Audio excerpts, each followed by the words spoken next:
नमस्कार दोस्तों, design academy में आपका स्वागत है। और आज जो मैं चैप्टर जो कराऊंगा वो कराऊंगा आपका SI सिंपल इंटरेस्ट, मतलब साधारण ब्याज। साधारण ब्याज क्या होती है वो समझो पहले। साधारण ब्याज होता है जैसे कि आपने कोई भी धन किसी व्यक्ति को ब्याज पर दिया, जैसे कि 100 रुपये आपने 100 रुपये 5% की दर से किसी व्यक्ति को दिए और 1 वर्ष में कितने रुपए ब्याज होगा। समझ में आ रहा है? अब समझो तो इसके लिए क्या होता है, पहले समझो RT बराबर SI/P × 100। तो कोई जहां पर R क्या है, R मतलब होता है रेट, मतलब रेट को बोलते हैं हिंदी में हम दर। रेट को हम क्या बोलते हैं, दर। ऐसा बोलते हैं ना 5 रुपये सैकड़ा। 5 रुपये सैकड़ा का मतलब जानते हो 5% 100 रुपये पे, ठीक है। 100 रुपये में 5%, ठीक है, 5 रुपये। अब T का मतलब होता है आपका समय, टाइम। क्लियर? SI मतलब होता है साधारण ब्याज, सिंपल इंटरेस्ट। P मतलब होता है प्रिंसिपल, मतलब मूलधन। ये आपकी होते हैं, समझ में आ रहा है? दर को हम बोलते हैं R से रेट, टाइम मतलब समय, SI मतलब साधारण ब्याज और P मतलब मूलधन, ठीक है। साधारण ब्याज होती है जो आपके मूलधन पर ही ब्याज मिले, उसी को हम बोलते हैं साधारण ब्याज, ठीक है ना। जैसे कि आपके लिए 2 वर्ष का ब्याज हो या 3 वर्ष का, लेकिन आपका जो मूलधन है वो शुरू में जो आपने पैसा दिया था वही आपका मूलधन हो, ठीक है ना। ठीक।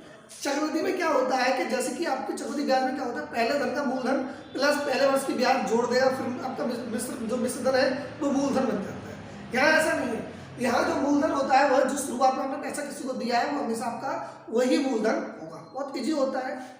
चलो अब बेटा समझो, इसी फॉर्मूले का पूरा यूज होता है। मैं आपको इसमें फ्रैक्शन भी समझाऊंगा, फ्रैक्शन से कैसे होता है सवाल। जैसे कि मैं एक सवाल ले लेता हूँ, ये सवाल मेरा ऊपर दिया हुआ है। सवाल ये है, 500 रुपये की धनराशि 10% वार्षिक साधारण ब्याज की दर पर उधार दी गई, उसका साधारण ब्याज ज्ञात कीजिए। तो फ्रैक्शन वैल्यू से कैसे होता है, देखो फ्रैक्शन वैल्यू मतलब होता है 10% का मतलब होता है 10/100, तो 1/10। 1/10 का मतलब जानते हो, ये हमारा मूलधन हो गया और ये हमारा होगी ब्याज।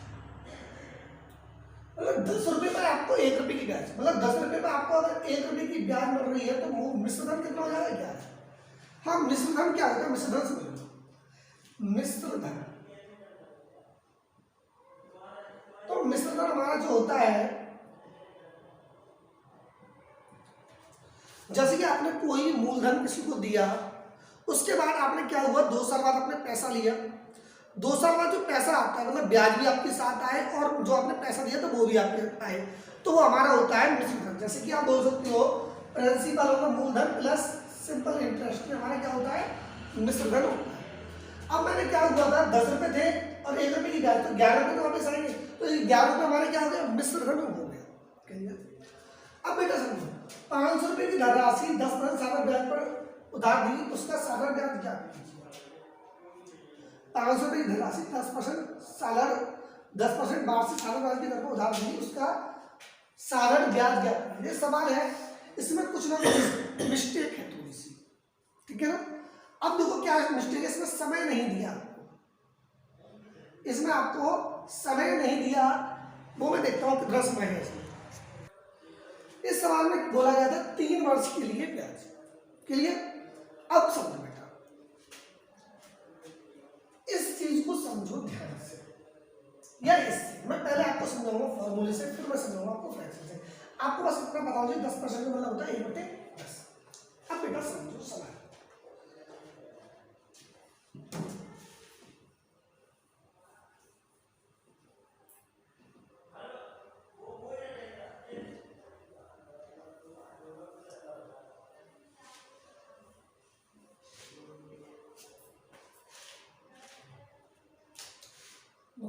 RT बराबर SI/P × 100। आर मतलब क्या है? दर। दर आपकी अंदर की 10%, 10। टी समय कितना लगा? 3। साधारण ब्याज आपको निकालनी है, मतलब ऐसे आपको निकालनी है। अपन मूलधन कितना लगा? 500 रुपए इंटू, क्लियर? डबल जीरो से डबल जीरो कट गया। 10 गुणा 3 कितना होगा? 30। 30 गुणा 5 कितना होगा? 150 रुपए। ये आपकी हो जाएगी साधारण ब्याज, क्लियर? तो वो आर मतलब क्या होती है? तो दर होती है, ठीक है? समय मतलब टी हो गया, मूलधन वह हो गया जो हमारा दिया गया था, मतलब पी प्रिंसिपल आपका हो जाता है मूलधन, क्लियर? समझ में आ गया होगा? ये आपका हो गया फर्स्ट टाइप, इससे आप इसको कर सकते थे। अब आती है फ्रैक्शन की वैल्यू। तो फ्रैक्शन की वैल्यू क्या होती है? तो हमेशा ध्यान रखो, उसमें होता है आरटी होता है। क्या होता है? आरटी। 10% का तो जानते हो, 100 रुपए में आपको 10 रुपए की ब्याज मिल रही है, तो कितने रुपए हो रहे होंगे आपके? 110 रुपए हो रहे होंगे। ये मैंने बोला था 10 का यार बात वही है, 100 का 110, तो 10% की ब्याज होगी तो कितना हो रहा है? 110 रुपए हो रहा है। और 3 वर्ष के लिए बोला, तो ऐसे सवालों में जितना बोला जाता है 3 वर्ष के लिए, तो आर गुणा टी कर देना। कितना कर देना? आर गुणा टी। तो आर हमारा कितना है? 10 है, टी कितना है? 3 है, तो 10 दिया 30। 100 रुपए दे और 30 रुपए बढ़े, तुम्हारा कितना हो गया? 130 रुपए। तो 100 रुपए हमारे थे और 130 रुपए हो गए। फिर मिश्रण जो हमारा आया वो 100 रुपए हमने दिए और हमें जो मिले वो कितने मिले? 130 रुपए मिले। तो हमारी जो ब्याज होगी वो कितनी होगी? 30 रुपए की होगी। भाई हमारी जो ब्याज होगी वो कितने रुपए की होगी? 30 रुपए की होगी। हमसे पूछा ये गया है उसका साधारण ब्याज ज्ञात कीजिए, और आपको मूलधन दे रखा है 500 रुपए, मतलब 100 की वैल्यू आपको सवाल में दे रखी है। भाई 100 की वैल्यू आपको सवाल में कितनी दे रखी है? 500 रुपए। तो अगर 1 की वैल्यू बोलोगे तो 1 की वैल्यू कितनी होगी? 5। और आपसे पूछा क्या? 30 की वैल्यू, भाई 100 से 130 है, 30 रुपए की होगी ब्याज। तो भाई 30 की वैल्यू कितनी हो जाएगी? 300। 300 ये होता है आपका फ्रैक्शन वैल्यू, ठीक है? बेटा अगर नहीं समझ में आया ये बात तो आपके समझ में आ गया होगा, ये बात मैं आपको एक बार दोबारा बताता हूँ, ठीक है?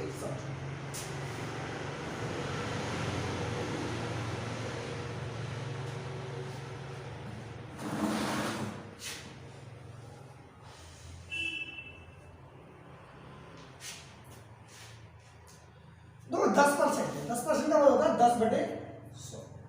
या तो इसको कर लो या इसको छोटा करके कर लो, ठीक है? जैसे चाहे वैसे कर सकते हो आप। तो मैं छोटा नहीं कर रहा, ठीक है? छोटा मैं अगले सवाल में कर रहा हूँ, ठीक है? 10/100। आपके पास 100 रुपए थे और 100 रुपए पे आपकी हो रही है 10 रुपए की ब्याज। कितने वर्ष में हो रही है? 1 वर्ष में। 1 वर्ष का कंडीशन होती है और आपसे पूछा गया है 3 वर्ष के लिए। तो भाई जब 1 वर्ष में 10 रुपए की ब्याज हो रही है तो 3 वर्ष में कितने की ब्याज होगी? 30 रुपए की। तो 100 रुपए थे और 30 रुपए की ब्याज होगी तो कितना हो गया? 130 रुपए। तो ये हमारा होता है मूलधन और ये हमारा होता है मिश्र धन, क्लियर? आपको आपके अकॉर्डिंग जो मूलधन है वो कितना है? 100 रुपए, और सवाल के अकॉर्डिंग जो मूलधन है वो कितना है? 500 रुपए। तो भाई 1 की वैल्यू कितनी हो जाएगी? 5। 1 की वैल्यू 5 होगी। अब हमसे पूछा गया ब्याज, तो हमारे अकॉर्डिंग देखो 100 से आपका 130 हो गया, तो ब्याज कितनी होगी? 30 रुपए की। हमारे अकॉर्डिंग 1 की वैल्यू है 5, तो 30 की वैल्यू कितनी हो जाएगी? 30 बन गया 150। जब 1 रुपए की 5 चीज आ रही है तो 30 रुपए कितनी आएगी? 150 आएंगे, क्लियर? अब चलते हैं अगले सवाल। दोबारा ये वाला सवाल को देखिए आप लोग, इस सवाल को आप लोग देखिए। तो सवाल क्या है? सवाल ये है 1500 रुपए का धन 6% वार्षिक दर से 5 वर्ष के लिए उधार दिया गया, अवधि के अंत में मिश्र धन बताइए। क्या बोला है? 6%। 6% का मतलब क्या होता है? 6/100। 100 रुपए थे, 100 रुपए पे 6 रुपए की ब्याज हो रही है। भाई 1 वर्ष में 6 रुपए की ब्याज हो रही है, हमसे पूछा 5 वर्ष में, तो 5 वर्ष में कितने रुपए की ब्याज होगी?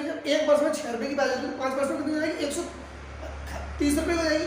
भाई 1 वर्ष में होगी 6 रुपए की, तो 5 वर्ष में कितनी हो जाएगी? 30 रुपए की ब्याज। 100 रुपए थे और 30 रुपए की ब्याज होगी, तो मिश्रण हमारा कितना हो गया? 130 रुपए। अब हमसे बोला गया है 1500 रुपए का धन, मतलब 1500 रुपए का धन जो दे रखा है वो किसकी वैल्यू रखी है? 100 रुपए की। अब 100 की वैल्यू आपको दे रखी है 1500, तो 1 की वैल्यू कितनी हो जाएगी? 15। भाई 1 की वैल्यू होगी 15, और मैंने आपको लास्ट वाले सवाल में बताया था ये आपका होता है मूलधन और ये होता है आपका मिश्र धन, ठीक है? और आपसे पूछा गया है अवधि के अंत में मिश्र धन बताओ। भाई आपको पता है 1 की वैल्यू होगी 15 और हमारा मिश्र धन कितना है? 130। तो भाई 1 की वैल्यू होगी 15 है, तो 130 की बता दें तो आप 15 गुणा कर दोगे इसमें, तो 0 15 3 45 के 5 65 के 4 15 के 15 4 19। तो आपका जो मिश्रण हो जाएगा वो कितना हो जाएगा 1950 रुपये आपका मिश्रण हो जाएगा। तो दोबारा समझो 6% वार्षिक दर से, तो 6% का मतलब 6/100, तो इसका मतलब 1% जो ब्याज है आपकी 6 रुपये है, ठीक है ना।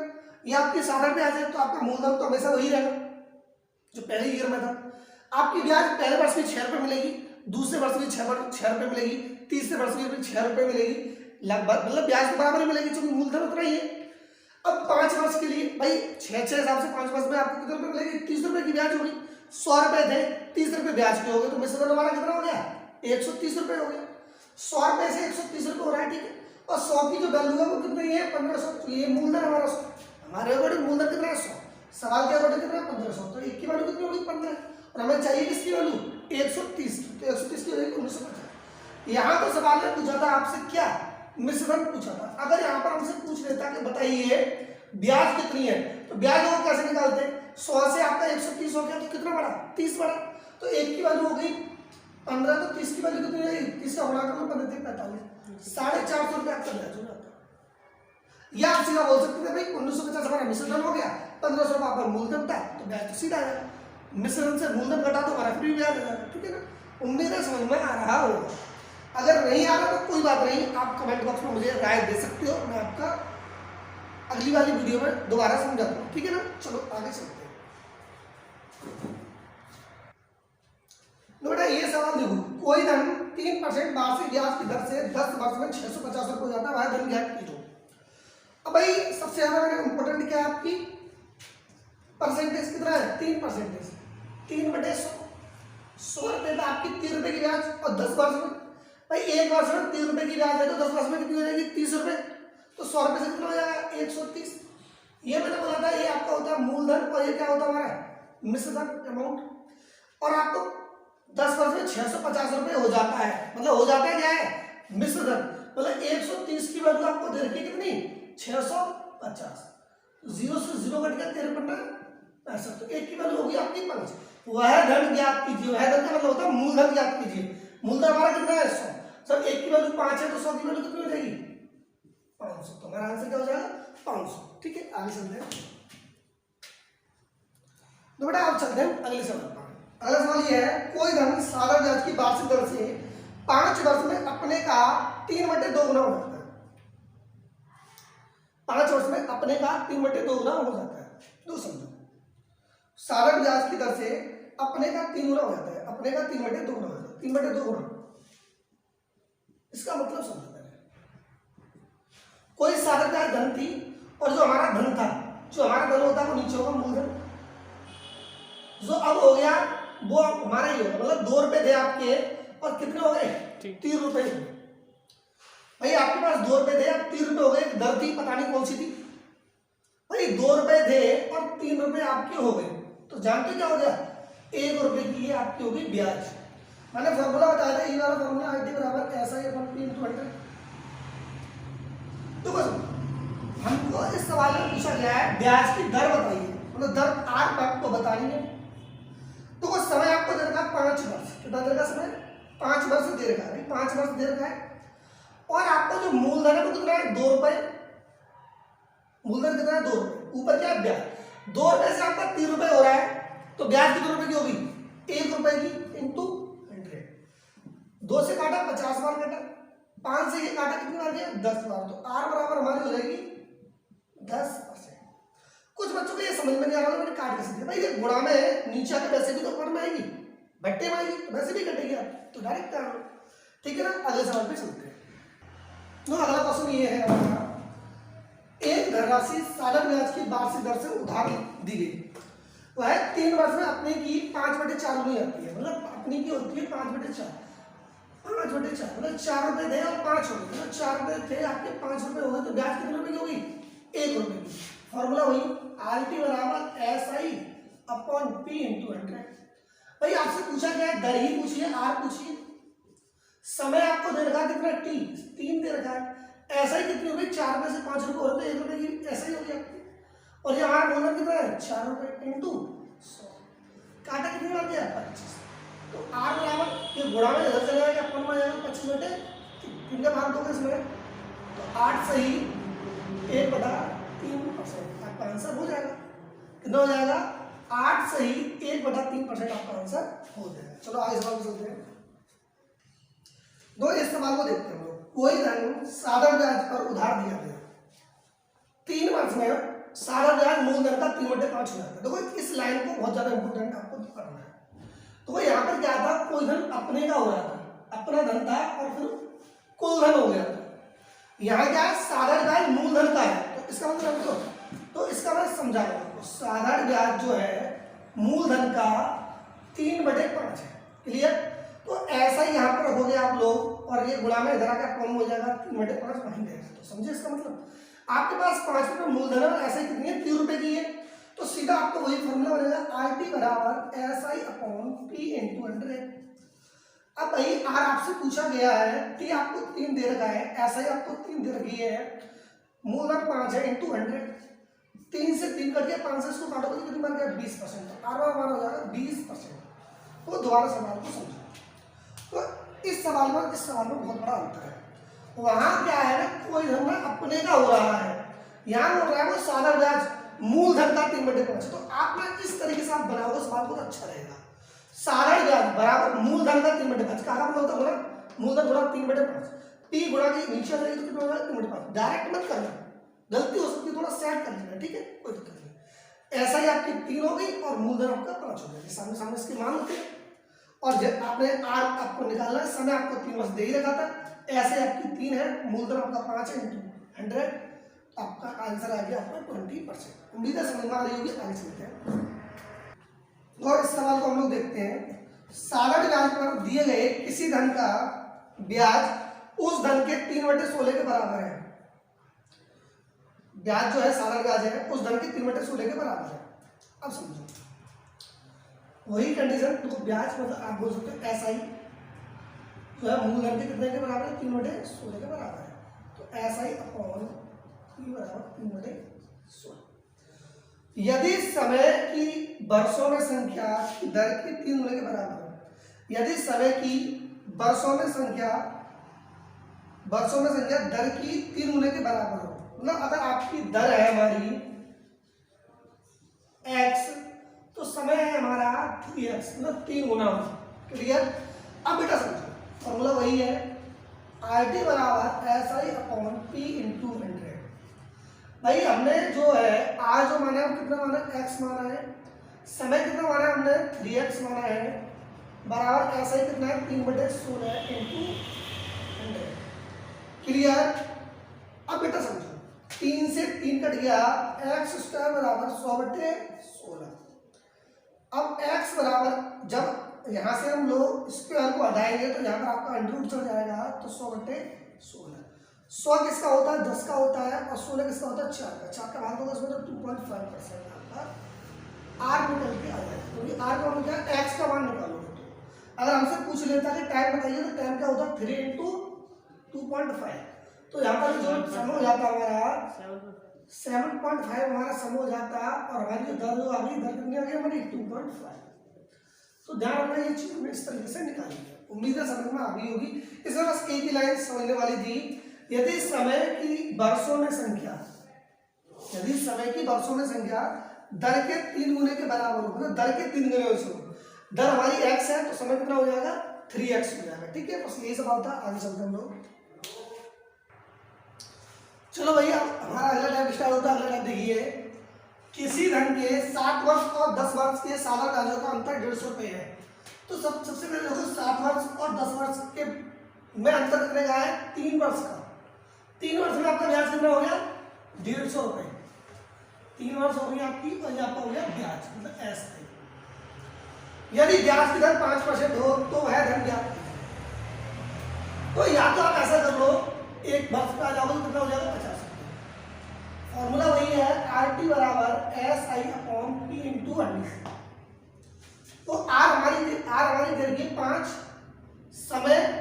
तो अगर समय आप 3 मानोगे तो ब्याज आपको 150 माननी पड़ेगी। अगर आप समय 1 मानोगे तो ब्याज आपको 50 माननी पड़ेगी। तो समय अगर आप 1 मानेंगे तो ब्याज हमारी कितनी होगी 50 रुपये अपॉन पी इंटू 100। तो 5 से काटा ये कितनी बार गया, 10 बार। तो पी इधर चला जाएगा हमारा, क्रॉस मल्टीप्लाई करोगे तो 10 गुणा 100 कितना होता है हमारा, 1000 रुपये। आपका 1000 रुपये आपका क्या हो जाएगा, मूलधन हो जाएगा। दोबारा समझो, तो किसी ढंग के 60 वर्ष और 10 वर्ष के साधारण ब्याजों का अंतर 150 रुपये है। 60 वर्ष का ब्याज और 10 वर्ष के ब्याजों का जो अंतर है 150, मतलब 3 वर्ष का जो ब्याज है वो कितने रुपए का है, 150 रुपये का है। अगर 3 वर्ष का ब्याज 150 रुपये का है तो 1 वर्ष में कितने रुपये ब्याज मिलता है, 50 रुपये आपका ब्याज मिलता है। और ब्याज की दर आपको दे रखी है 5%। अगर ब्याज की दर आपको 5% दे रखी है तो आर 5% हो गया। तो आप यहाँ पर अगर समय 1 लोगे तो ब्याज 50 लोगे, अगर समय आप 3 लोगे तो ब्याज कितने लोगे, 150 रुपये लोगे। क्लियर। तो मैंने समझ लिया 1 और ब्याज 50 और अपॉन पी इंटू 100। तो 5 से मैंने 50 को काटा 10 बार, पी क्रॉस मल्टीप्लाई करके यहाँ पर आ गया, 10 गुणा 100 कितना हो गया, 1000 आंसर हो गया। अगले सवाल पे चलते हैं हम लोग।